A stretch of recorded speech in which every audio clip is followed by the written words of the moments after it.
Okay, to set yourself up to create your 2-point perspective drawing, you're first going to want to have your paper positioned so it's horizontal.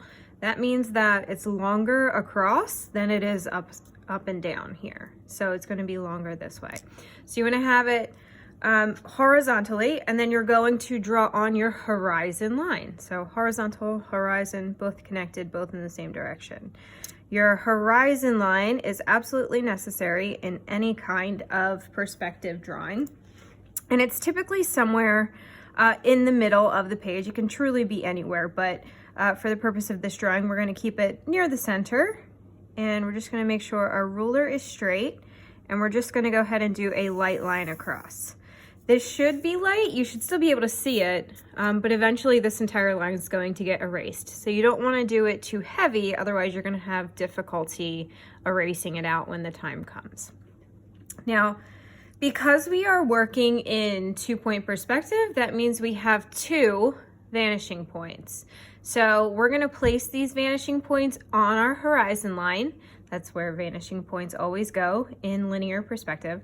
So we're going to place them on the horizon line, and we're going to do it at opposite ends of the horizon line. So we're just going to do a little dot, or you can make an X at each end of this horizon line. So I have one here. I'm going to do on the opposite side over here. So those are going to be my 2 vanishing points.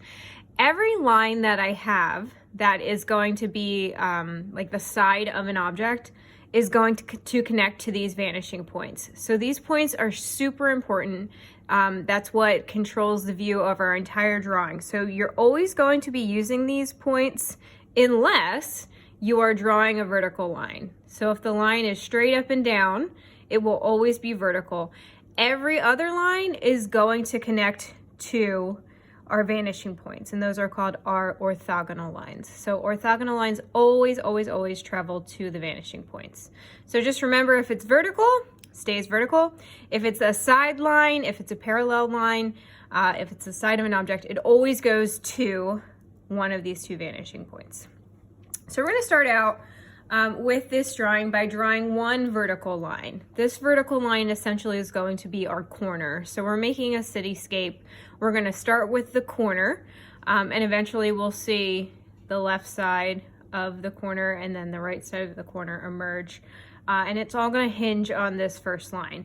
So we're going to take a ruler and we're going to make sure our ruler is completely vertical. So if you have a tool like a T-square that can line up with the bottom of the paper, that's great. That's wonderful to have something like that to use for this. But if you don't have that, which I'm sure that's the case for many people at home, what you can do is take your ruler and just make sure that the bottom edge of the ruler is flush with the bottom edge of your paper. So as long as these 2 are lined up, this is going to be straight along this edge here. So rather than, eyeballing it and having something that's slightly off, just take your ruler, line it up with the bottom of your page, and then you'll have a pretty close to completely vertical line there. So that's a good way to keep track of your vertical lines and making sure that they're truly vertical.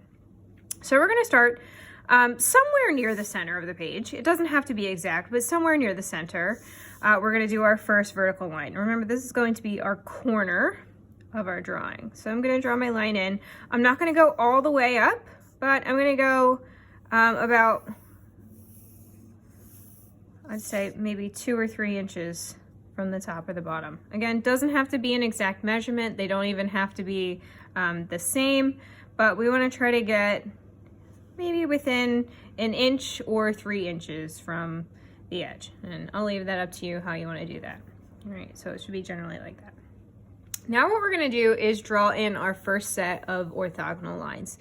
These lines are going to go from where this line left off to our vanishing point on each side. So we're going to do one that goes to the left vanishing point, and we're going to do one that goes to the right vanishing point. So to do that, I need my straight edge.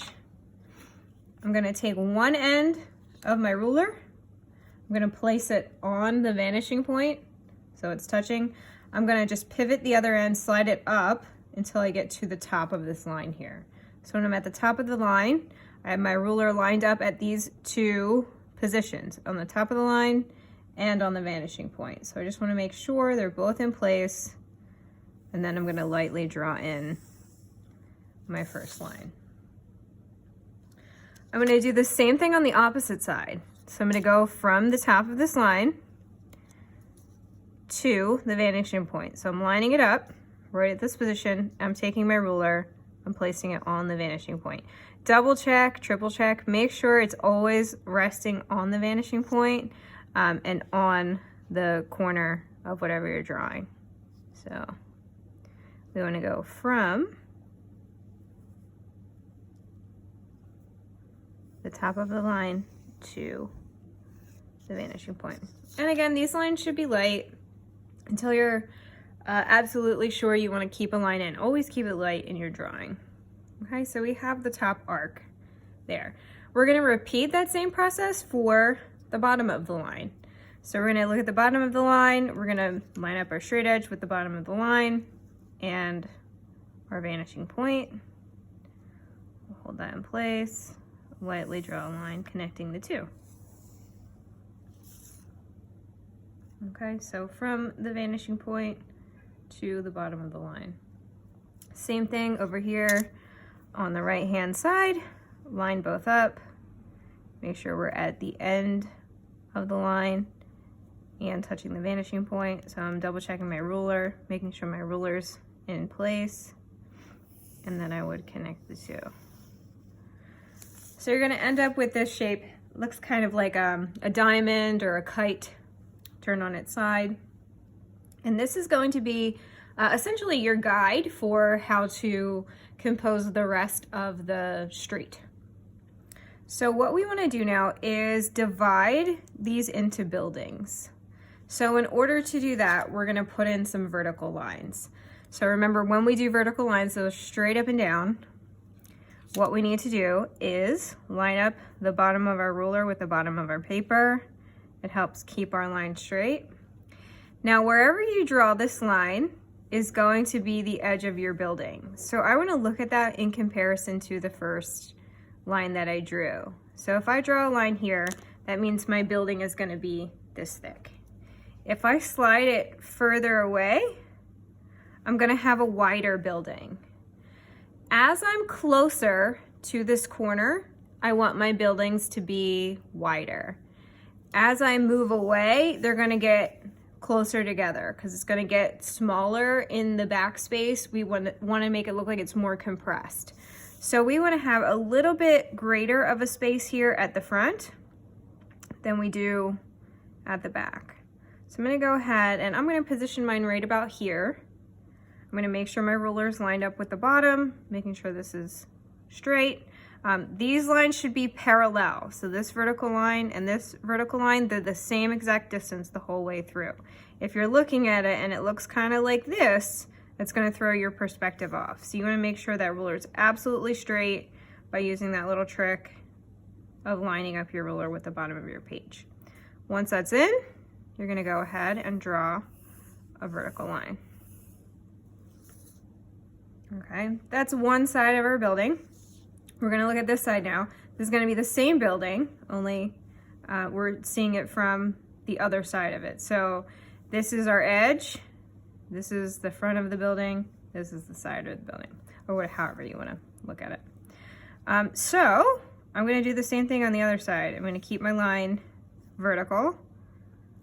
So I'm lining up. I'm going to start by putting my ruler right on that first line that I drew, making sure my bottom edge of my ruler is lined up with the edge of my paper. And again, I'm just going to slide that over a bit and just make sure my thickness is somewhat similar. It doesn't have to be exact.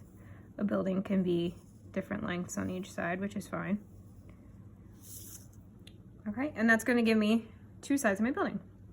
For my buildings now on the opposite sides, I'm only going to see the front of the building. This is the only building where I'll see two sides of it.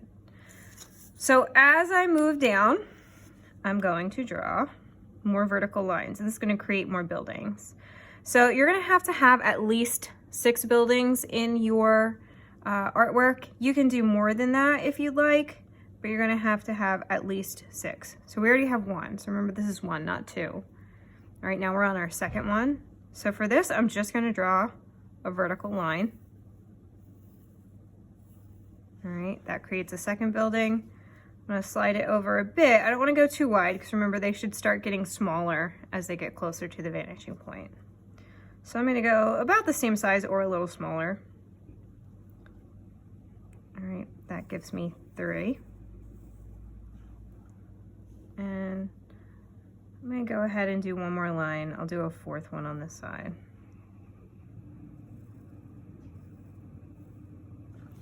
Okay, so 1 building, 2, 3, 4.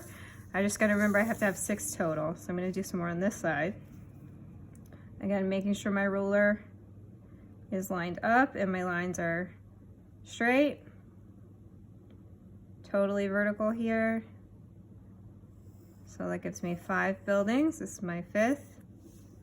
I'm gonna do one more here for my 6th.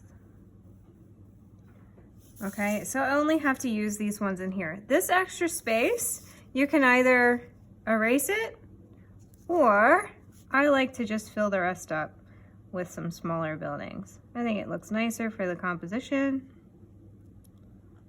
and it helps to fill in that space there so it doesn't feel empty. All right, this one's already pretty small, so I'm gonna leave that one there. Okay, so it should look something like this. Should look like a diamond with these vertical lines kind of going through it.